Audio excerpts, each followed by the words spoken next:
Assalamualaikum warahmatullahi wabarakatuh. Halo, saya Yolanda Saskia Putri, BP 2011-02-9020. Video ini dibuat untuk memenuhi tugas UAS mata kuliah Spreadsheet dan 4 akuntansi ahli kredit Politeknik Negeri Padang. Pada video kali ini kita akan membahas tentang financial modeling. Nah, sebelumnya kita harus mengetahui dahulu apakah modeling keuangan tersebut. Modeling keuangan adalah tool untuk melihat kinerja perusahaan di masa depan dengan melihat data keuangan dan tren yang ada. Modeling keuangan ini bisa dilihat atas laporan laba rugi, neraca, dan koreksi arus kas. Nah, di sini ada satu contoh kasus perusahaan yang bernama PT Sehat Sentosa.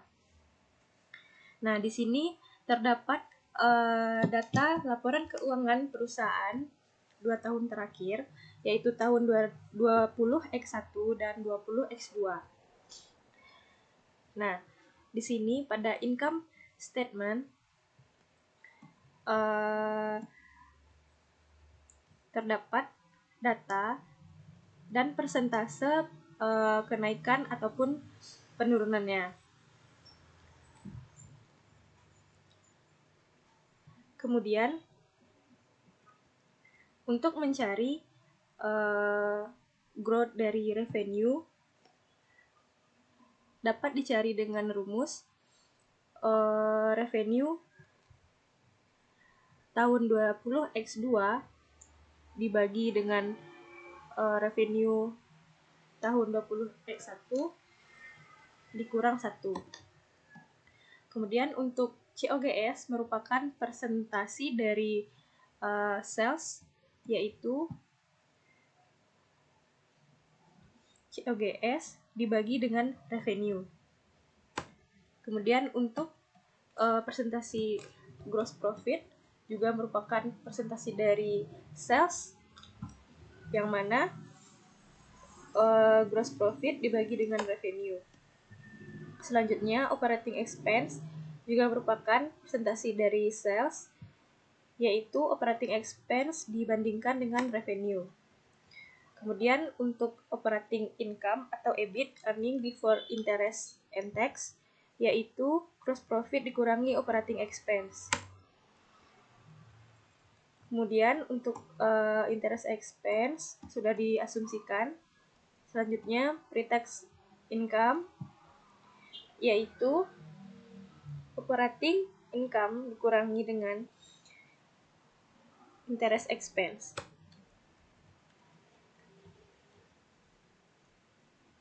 Untuk income tax expense sudah diasumsikan. Kemudian net income merupakan pre-tax expense dikurangi dengan income tax expense. Untuk EBIT sama dengan rumus yang di atas. Selanjutnya depreciation sudah diasumsikan. Kemudian amortization untuk kasus ini diasumsikan dengan 0. Kemudian EBITDA di sini yaitu earning before interest and tax, depreciation and amortization, yaitu laba sebelum depresiasi dan amortisasi, yaitu EBIT tadi ditambahkan dengan depreciation. Nah, selanjutnya ada data balance sheet. Untuk PT Sehat Sentosa ada 2 tahun, yaitu tahun 20X1 dan 20X2. Nah, di sini merupakan data historis yang didapatkan dari laporan keuangan perusahaan. Kemudian, langkah untuk menyusun financial modeling yang pertama yaitu ada input historical. Nah, seperti yang kita lihat pada sheet input historical ini, Yang pertama kita cari yaitu kita harus mengkopikan dulu atau mengentrikan data historical yang sudah kita dapatkan dari laporan keuangan perusahaan, yaitu tahun 20X1 dan 20X2. Nah, bisa kita masukkan ke dalam form angka-angka yang telah kita dapatkan dari laporan keuangan tersebut, tinggal kita salinkan saja. Selanjutnya kita akan memproyeksikan untuk 5 tahun ke depan, yaitu dari 20X3 sampai dengan 20X7. Nah, akun pertama yang kita lirik di sini adalah revenue.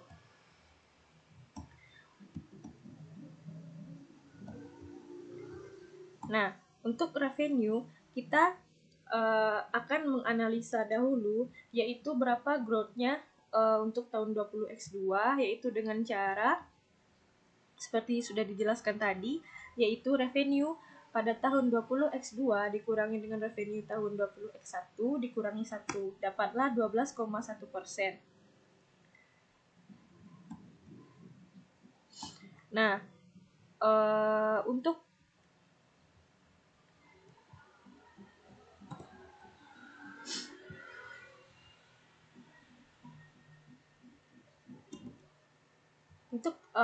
proyeksi 5 tahun ke depan, yaitu tahun 20X3 sampai dengan 20X7, diasumsikan growth dari revenue-nya adalah 10,0%.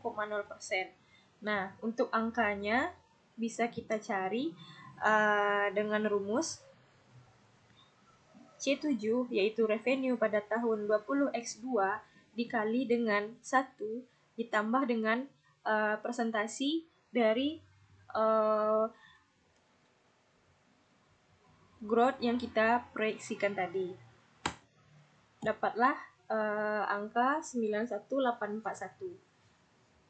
Nah, kemudian rumus ini berlaku untuk tahun berikutnya sampai dengan 20X7, maka tinggal kita tarik saja ke samping. Nah, setelah selesai dengan revenue, langkah selanjutnya yaitu kita melirik kepada akun cost of goods sold atau COGS. Nah, COGS ini merupakan akan diproyeksikan dengan persentase dari penjualan atau percent of sales. Nah, di sini untuk tahun berjalan atau historical tahun 20X1, jika dibandingkan COGS tahun 20X1 dengan revenue tahun 20X1, maka mendapatkan hasil persentase 86,6% COGS-nya dari revenue. Kemudian rumus ini berlaku juga untuk tahun 20X2 yang menghasilkan angka 86,9%. Kemudian untuk proyeksi kita tahun 20X3 sampai dengan 20X7 itu merupakan kita mengambil dari rata-rata dari 20X1 dan 20X2, yaitu dengan rumus average. Maka kita mendapatkan rata-rata sebesar 86,7%, dan ini bisa kita tarik berlaku untuk sampai tahun 20X7. Nah, untuk mendapatkan angka COGS-nya, yaitu presentasi yang sudah kita dapatkan tadi dikalikan dengan revenue, dapatlah angka 79634, kemudian ditarik sampai dengan tahun 20X7. Selanjutnya kita akan memproyeksikan gross profit atau laba kotor. Nah, di sini diketahui gross profit-nya juga merupakan presentasi dari penjualan atau presentasi of sales. Untuk tahun historical, kita bandingkan gross profit tahun 20X1 dengan revenue tahun 20X1 mendapatkan angka 13,4%. Kemudian berlaku juga untuk tahun historical 20x2 mendapatkan angka 13,1%, lalu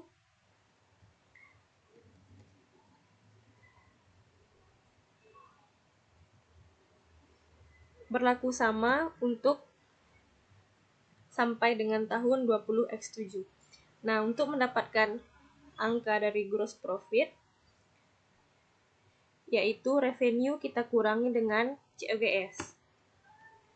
Kemudian kita tarik sampai dengan tahun 20x7.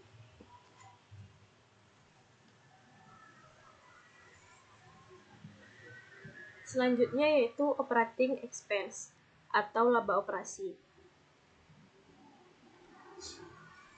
Untuk operating expense, perbandingan dari operating expense dengan revenue pada tahun 20x1 mendapatkan persentase sebesar 8,6%. Berlaku juga untuk tahun 20x2, caranya sama. Lalu untuk proyeksi kita tahun 20x3 sampai dengan 20x7 itu juga memakai dengan rata-rata. Jadi rata-rata presentasi dari tahun 20x1 dan 20x2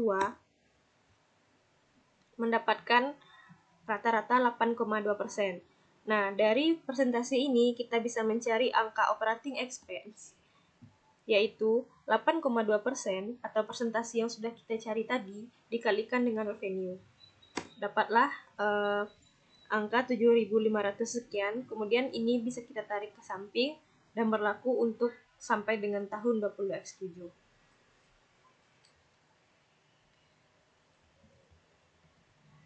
Nah, setelah itu maka kita akan bisa mendapatkan EBIT, earning before interest and tax, atau operating income.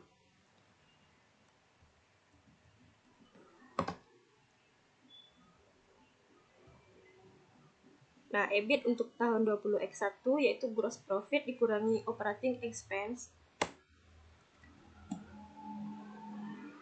dan berlaku sama untuk sampai tahun 20x7. Nah, rumusnya tinggal ditarik saja ke samping.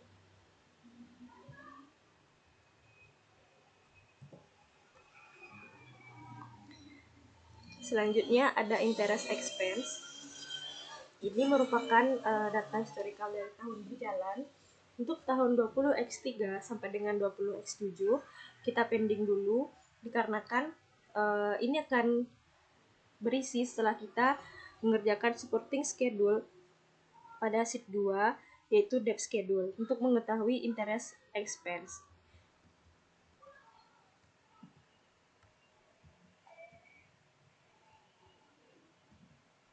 Selanjutnya yaitu pre-tax income,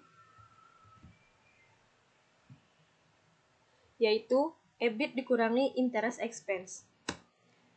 Berlaku sampai dengan tahun 20x7 dan rumusnya sama. Nah, untuk sementara dari tahun 20x3 sampai dengan 20x7 pre-tax income-nya ini masih sama dengan EBIT dikarenakan interest expense-nya masih pending.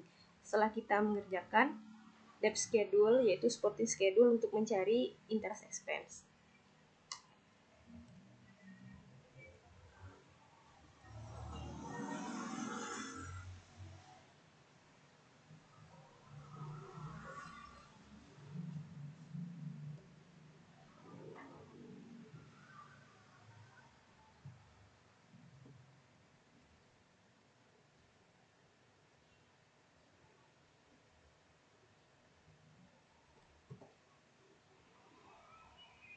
Untuk income tax expense, di sini diasumsikan tax rate-nya itu 35,0%, yaitu bisa kita kalikan untuk income tax expense, yaitu presentasi dikalikan dengan pre-tax income, dapatlah 1634, kemudian berlaku sampai tahun 20x7 dan rumusnya sama.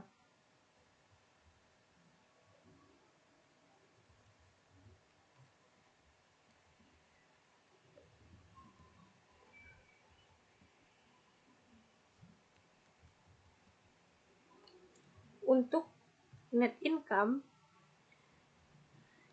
bisa kita cari dengan pre-tax income dikurangi dengan income tax expense. Kemudian rumusnya tinggal kita tarik saja ke samping.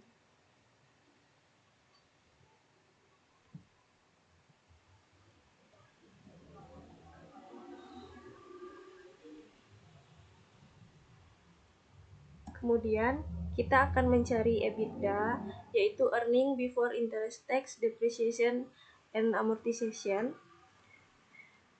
Terlebih dahulu kita cantumkan lagi nilai operating income atau EBIT yang sudah kita cari di atas, yaitu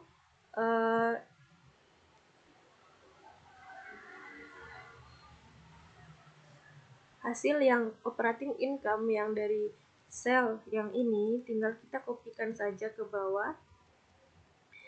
Kemudian depreciation untuk tahun historical sudah ada. Lalu untuk tahun yang kita proforma atau kita proyeksikan, kita tinggalkan dulu, kita pending dulu, dan akan terisi setelah kita mengerjakan supporting schedule, PP dan A schedule. Kemudian untuk sementara EBITDA sama dengan EBIT karena kita belum mendapatkan hasil depreciation. Kemudian kita masuk kepada akun yang ada di neraca atau balance sheet. Yang pertama yaitu cash.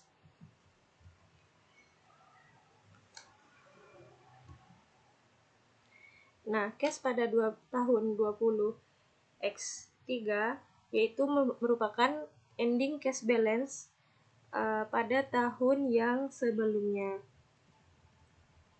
Nah, kemudian rumusnya bisa kita tarik saja ke samping sampai dengan tahun 20X7.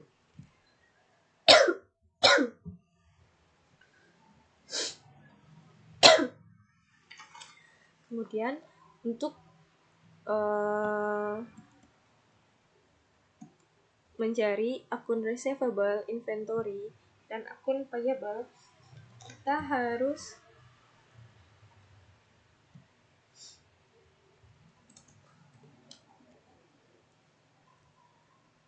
mencari dulu balance sheet assumption, yaitu yang terdiri dari akun receivable days, inventory days, dan account payable days. Nah, untuk mencari account receivable days atau piutang untuk tahun 20X1, maka kita bisa menggunakan rumus yaitu akun receivable pada tahun 20X1 kemudian kita bagi dengan revenue yang telah dibagi dengan 365 karena kita asumsikan satu tahun ada 365 hari. Dapatlah angka 38.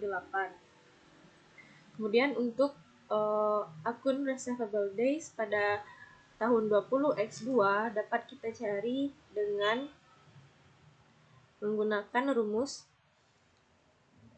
akun receivable pada tahun 20X2 ditambah dengan akun receivable pada tahun 20X1 dibagi 2, kemudian dibagi dengan revenue yang telah dibagi dengan 365. Dapatlah angka 36. Nah, untuk proyeksi tahun 20X3 sampai dengan 20X7 dapat kita cari akun receivable days-nya dengan cara merata-ratakan akun receivable days pada tahun 20X1 dan 20X2 dengan menggunakan rumus average. Dapatlah angka 37, kemudian ini tinggal kita tarik saja ke samping. Nah, selanjutnya kita akan mencari inventory days. Caranya hampir sama logikanya dengan mencari akun receivable days, yang mana untuk inventory days pada tahun 20X1 Rumusnya adalah inventory pada tahun 20X1 dibagi dengan COGS yang telah dibagi dengan 365. Dapatlah angka 27. Kemudian untuk tahun 20X2, untuk mencari inventory days, caranya adalah inventory pada tahun 20X2 kemudian ditambah dengan inventory pada tahun 20X1 dibagi 2. Kemudian dibagi lagi dengan COGS yang telah dibagi dengan 365 hari. Dapatlah angka 31. Dapatlah angka 26. Kemudian untuk tahun 20X3 sampai 20X7 bisa didapatkan dengan menggunakan rumus average, yaitu rata-rata inventory days tahun 20X1 dan tahun 20X2. Dapatlah angka 27.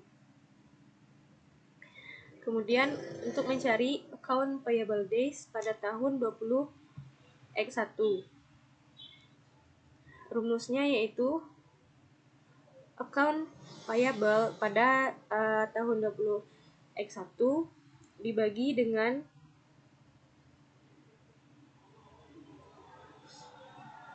COGS yang telah dibagi dengan 365 hari. Dapatlah angka 32. Kemudian untuk account payable days tahun 20X2 bisa dicari dengan cara yang sama, yaitu account payable tahun 20X2 ditambah dengan account payable tahun 20X1 dibagi dengan 2, kemudian hasilnya dibagi lagi dengan COGS yang telah dibagi 365. Dapatlah angka 31. Nah, untuk proyeksi tahun 20X3 sampai dengan 20X7 dapat dicari dengan rumus average, yaitu rata-rata account payable days tahun 20X1 dan 20X2 dapatlah 32. Nah, setelah kita mencari balance sheet assumption, maka kita bisa mencari nilai dari akun neraca yang tadi. Nah, di sini untuk mencari nilai dari account receivable atau piutang, yaitu menggunakan rumus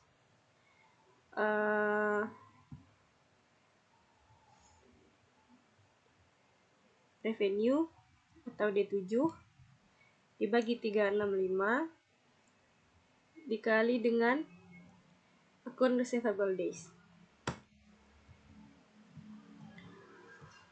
Nah, kemudian rumusnya tinggal kita tarik saja ke samping sampai dengan tahun 20X7. Begitu juga dengan inventory,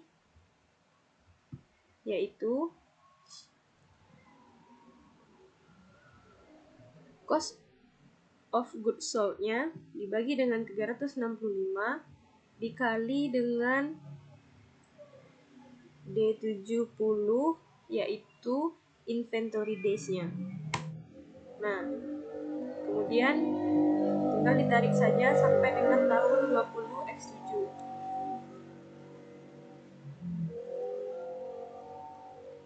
Untuk prepaid expense,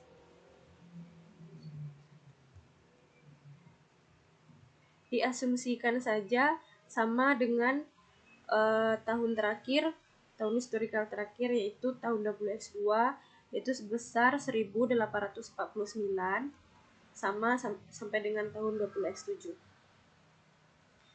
Sehingga di sini sudah kita dapatkan total current asset, yaitu dari penjumlahan cash, account receivable, inventory, dan prepaid expense. Kemudian untuk fixed asset, kita harus menyelesaikan dulu sporting schedule yang pada sheet 3 ini, yaitu PP dan E schedule. Untuk yang ini kita pendingkan dulu. Selanjutnya kita masuk untuk mencari account payable. Nah, untuk mencari account payable sama dengan mencari account receivable dan inventory tadi, proyeksinya yaitu pada tahun 20X3 D10, yaitu cost of goods sold dibagi dengan 365 dikali dengan D71, yaitu account payable days. Nah, setelah angkanya dapat, maka tinggal rumusnya ditarik saja sampai dengan tahun 20X7.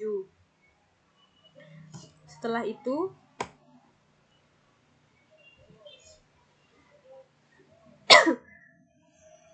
ada line of credit dan current maturities of long term debt.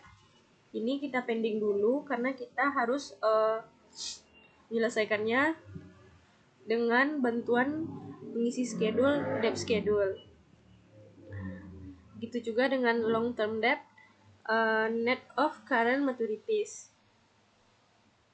Selanjutnya yaitu common stock, diasumsikan 15. Dan additional paid in capital diasumsikan dengan 5.000. Selanjutnya retained earning untuk tahun 20X3 sampai dengan 20X7 dapat dicari dengan retained earning tahun sebelumnya ditambah dengan net income. Kemudian rumusnya sama, tinggal ditarik sampai dengan tahun 20X7.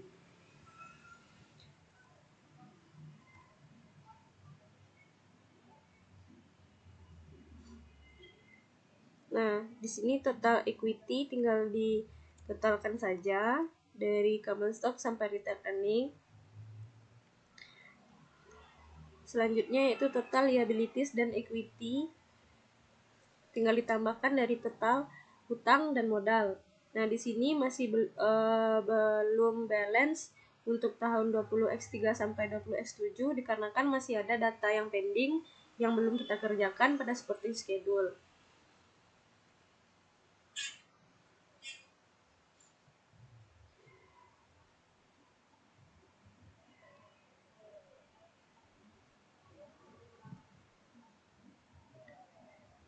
Nah, untuk cash flow statement di input historical ini, kita sudah bisa mengisikan net income pada tahun 20X3, yaitu net income yang di sini yang di laba rugi kita masukkan ke cash flow. Rumusnya bisa kita tarik sampai tahun 20X7. Kemudian untuk depreciation dan amortization masih kita kosongkan karena masih belum kita kerjakan seperti schedule. Kemudian untuk changes in working capital untuk account receivable tahun 20X3 yaitu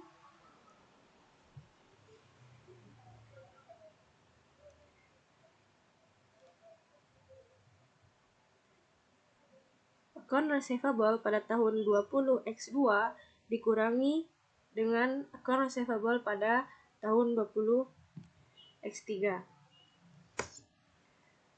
Kemudian dapat angka minus 494, tinggal kita tarik saja sampai dengan tahun 20X7. Untuk inventory juga sama caranya, yaitu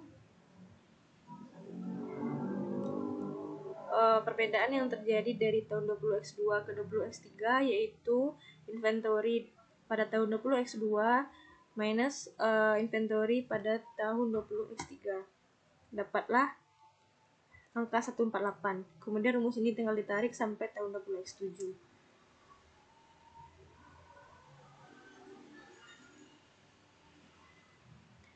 Untuk account payable juga sama, yaitu account payable di tahun 20X2 dikurangi dengan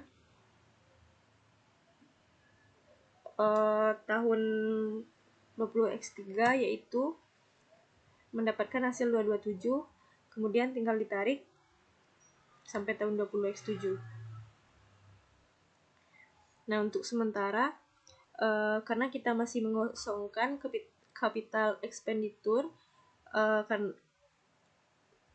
dan yang sel yang kuning lainnya ini sebelum kita mengisi supporting schedule, Maka net cash flow kita untuk sementara yaitu cash flow by operating activities, kemudian dari investing activities dan finance activities. Kemudian tinggal ditarik sampai tahun 20X7.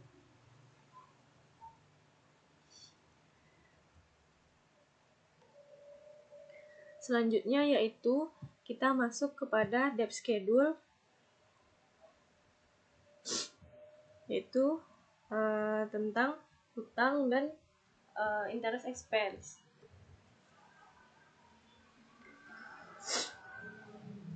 Nah, untuk penjelasan mengenai supporting schedule, debt schedule, di sini ada cash balance at beginning of the year, yaitu merupakan cash yang di end of last year, yaitu untuk tahun 20X3 angkanya 2000, datangnya dari saldo akhir kas pada tahun 20X2. Kemudian rumusnya sama, tinggal ditarik saja ke samping sampai dengan tahun 20X7. Kemudian ditambah dengan free cash flow from operation and investing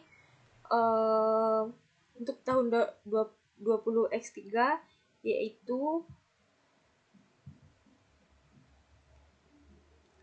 yang net cash provided by operating activities ini ditambah dengan net cash used in investing activities.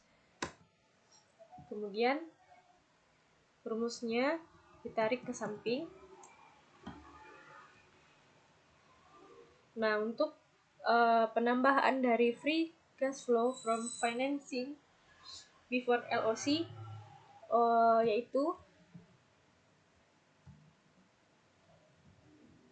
berasal dari long term debt yang 500, kemudian tinggal ditarik saja sampai tahun 20X7. Kemudian less minimum cash balance diasumsikan dengan 2000 sampai dengan tahun 20X7.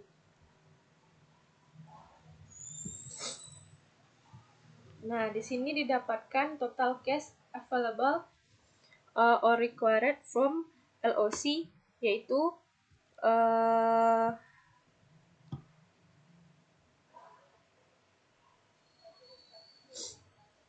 hasil dari penambahan cash balance at beginning of year ditambah free cash flow from operation and investing ditambah free cash flow from financing, kemudian dikurangi minimum cash balance yang 2000. Dapatlah untuk tahun 20X3 angka 1571. Kemudian rumusnya sama, tinggal ditarik saja sampai tahun 20X7.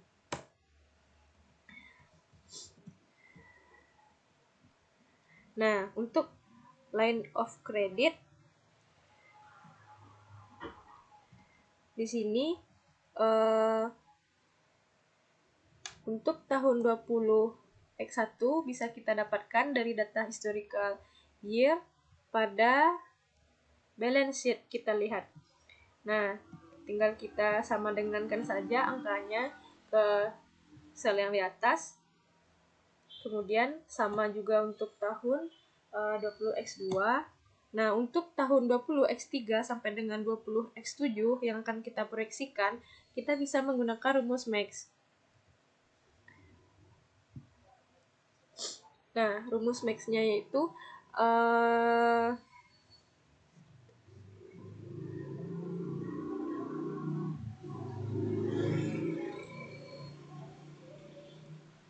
yang mengartikan bahwa jikalau uang yang kita miliki ini, yang cash available ini lebih besar daripada line of credit, maka dia akan menjadi 0.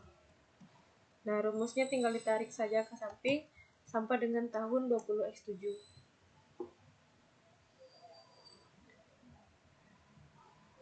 Selanjutnya yaitu long term debt,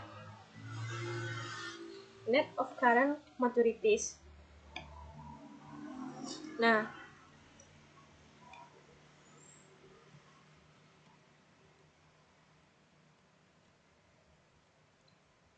kemudian juga ada current portion of long term debt. Nah, yang current portion of long term debt ini merupakan bagian dari hutang jangka panjang yang akan jatuh tempo. Di sini kita asumsikan 500 sama sampai tahun 20X7. Kemudian yang untuk long term debt, net of current maturities, yaitu hutang jangka panjangnya setelah dikurangi dengan yang akan jatuh tempo ini, maka untuk tahun 20X3 menjadi 4.000. Kemudian ditarik saja sampai tahun 20X7, maka dia akan berkurang sebesar 500 setiap tahunnya. Selanjutnya, interest rate on long term debt diasumsikan 8%. Kemudian untuk interest rate on line of credit yaitu diasumsikan sebesar 5%. Nah, untuk mencari interest expense on long term debt yaitu beban bunga untuk hutang jangka panjangnya dicari dengan rumus rata-rata penjumlahan dari tahun 20X2 kemudian penjumlahan dari 20X3 kemudian dikali dengan rate, dapat 380, tinggal ditarik saja sampai dengan tahun 20X7. Kemudian untuk interest expense on line of credit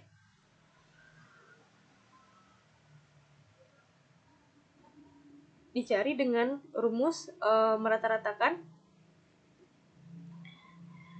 line of credit pada tahun 20X2 dengan 20X3 kemudian dikali dengan rate. Rumusnya sama, berlaku sampai tahun 20X7. Nah, di sini kita sudah mendapatkan total interest expense dari penjumlahan interest expense on long term debt dan interest expense on line of credit. Kemudian ditarik sampai tahun 20X7.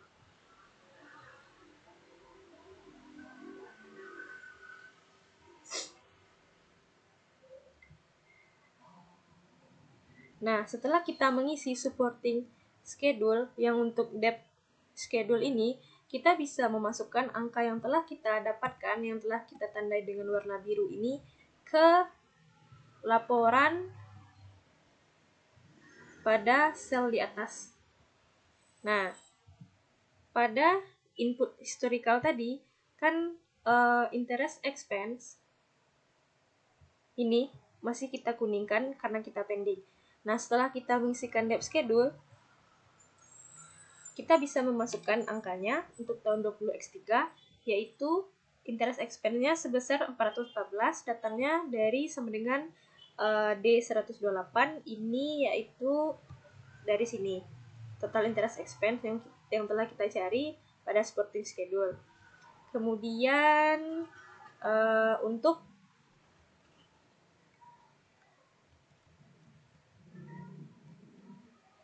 yang masih kuning ini depreciation dan net of accumulation depreciation kita cari pada supporting schedule sheet 3 ini, PPN schedule, kita tinggalkan dulu.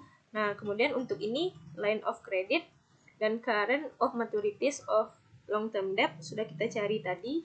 Nah, untuk yang ini bisa kita sama dengankan ke bawah, yaitu sama dengan D113 untuk line of creditnya. D113.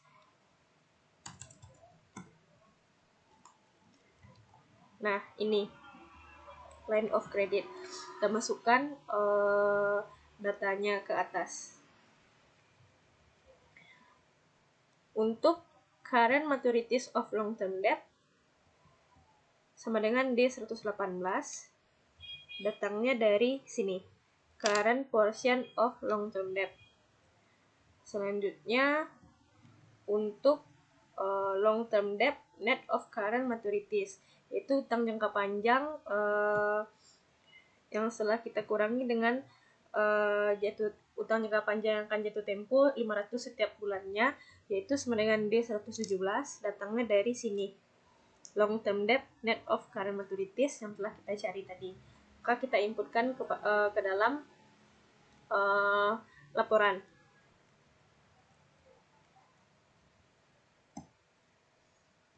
Kemudian untuk revolving credit facility atau line of credit, datangnya yaitu dari sini. Line of credit tahun 20X2 dikurangi dengan line of credit tahun 20X3. Dapatkan 1375, dan kemudian rumusnya tinggal ditarik ke samping. Karena tahun 20X3-nya line of credit-nya 0, maka 0 dikurangi 0 sampai dengan tahun 20X7, maka line of credit-nya adalah 0. Kemudian long term debt datangnya dari long term debt net of current maturities tahun 20X2 dikurangi dengan tahun 20X3, yaitu 4.500 dikurangi dengan 4.000, dapatlah angka 500. Kemudian diasumsikan sama, kemudian tinggal ditarik saja sampai tahun 20X7. Nah, dengan demikian selesai kita mengisi supporting schedule pada sheet 2, yaitu debt schedule. Selanjutnya langkah kita yaitu mengisi supporting schedule pada sheet 3, yaitu PPE schedule.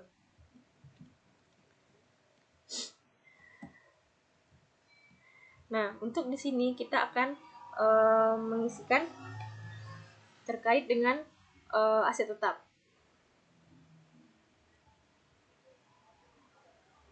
Nah, kita mulai dari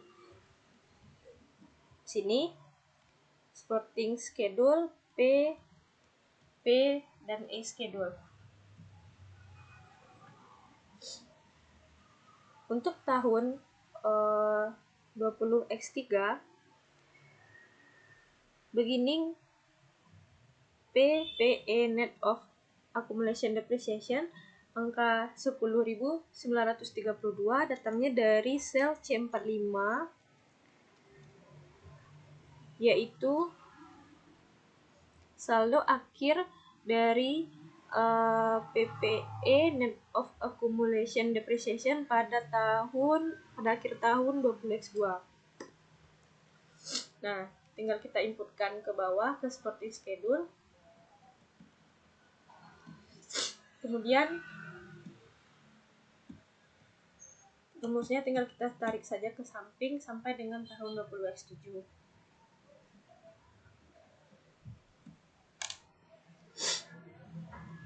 Selanjutnya untuk capital expenditure diasumsikan untuk tahun 20X3 yaitu 3.500 dan akan bertambah 500 setiap tahunnya sampai dengan tahun 20X7. Maka untuk tahun 20X3 sama dengan 3.500, tahun 20X4 sama dengan capital expenditure pada tahun 20X3 ditambah 500. Begitu selanjutnya sampai dengan tahun 20X7. Dan akan mengalami penambahan 500 setiap tahunnya.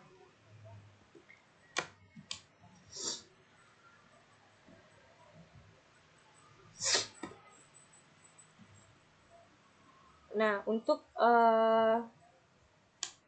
selanjutnya akan dikurangi dengan depreciation, yaitu kita di sini perlu menentukan depreciation as percent of revenues. Berarti berapa presentasi penyusutan dari pendapatan. Nah, untuk tahun 20X1 maka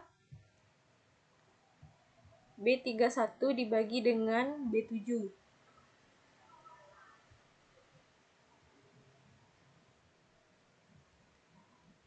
B31 yaitu depreciation pada tahun 20X1 dibagi dengan pendapatan. Dapatlah rate-nya 3,56%. Kemudian ditarik saja sampai tahun 20X2. Nah, untuk tahun 20X3 sampai dengan 20X7 kita memakai angka presentasi rata-ratanya dari tahun 20X1 dan 20X2 dengan menggunakan rumus average. Maka kita mendapatkan angka untuk proyeksi depreciation as percent of revenues untuk tahun 20X3 sampai dengan 20X7 yaitu sebesar 3,56%. Nah, untuk angka depresiasinya bisa kita cari dengan menggunakan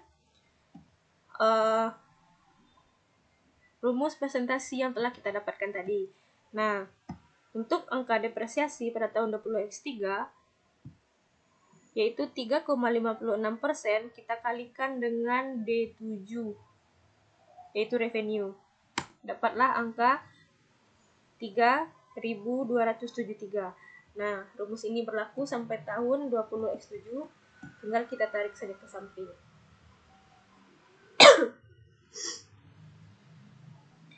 Nah, untuk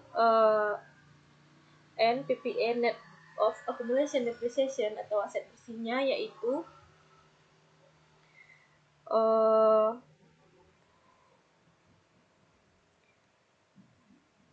caranya dengan menambahkan beginning PPA net of accumulation depreciation ditambah dengan capital expenditure kemudian dikurangi dengan less depreciation. Kemudian rumusnya sama, tinggal ditarik saja sampai tahun 20X7.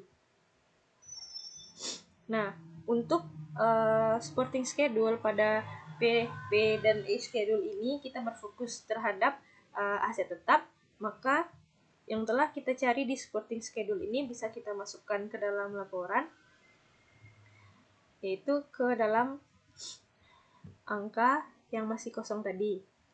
Nah, ini untuk depreciation. Untuk tahun 20X3, angka depreciation-nya 3.273 dapat dari sel D135, yaitu ini depreciation yang sudah kita cari tadi.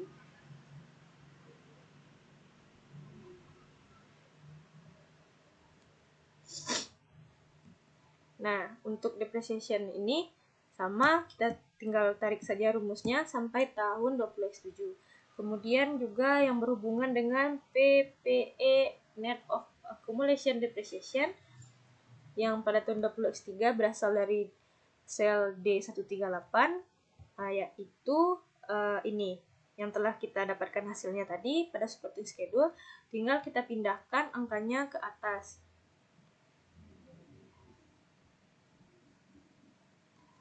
Di sini. Nah, tinggal kita tarik saja sampai dengan tahun 20X7.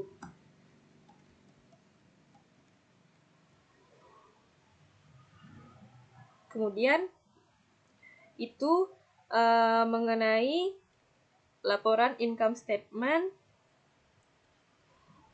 untuk depreciation-nya, kemudian di balance sheet untuk net of accumulation depreciation-nya, dan selanjutnya kita masuk ke dalam cash flow statement untuk mencari di cash flow statement ini kita membutuhkan depreciation tadi yang telah kita cari, yaitu sama dengan D135. Ini kita pindahkan ke dalam laporan cash flow atau cash flow statement. Nah, ini tinggal kita tarik saja ke samping. Selanjutnya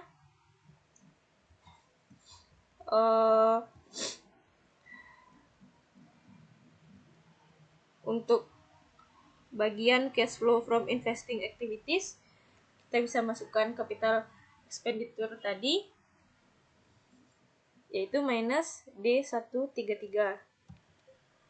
Ini yang telah kita cari di supporting schedule. Kita pindahkan ke cash flow statement.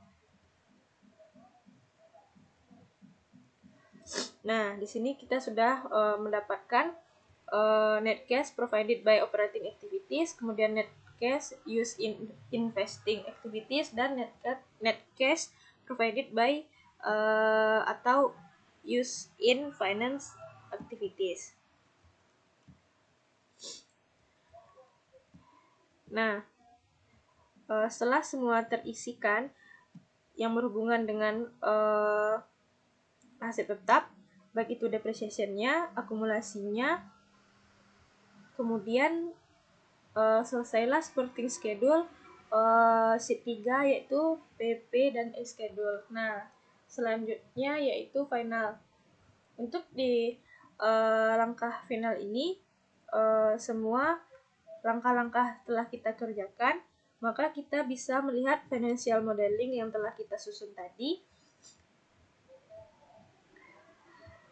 dengan bisa kita tarik kesimpulan secara garis besar, yaitu untuk income statement di net income untuk perusahaan PT Sehat Sentosa kasus yang kita contohkan ini, maka untuk tahun historical net income-nya mengalami kenaikan, begitu juga dengan yang kita proyeksikan 5 tahun ke depan, yaitu selalu mengalami kenaikan. Kemudian kita lanjut kepada balance sheet atau neraca. Kita lihat di sini untuk total liabilities dan equities sudah sama dengan total assets. Nah, untuk cek di sini sudah 0, maka berarti balance sheet kita yang kita proyeksikan ini sudah balance dan sudah oke.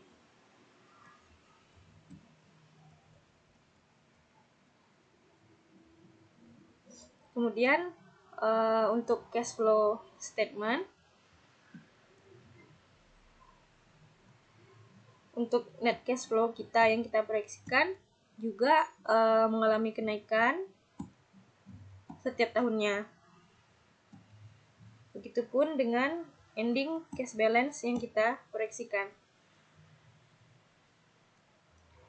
Nah, demikian penjelasan dari saya.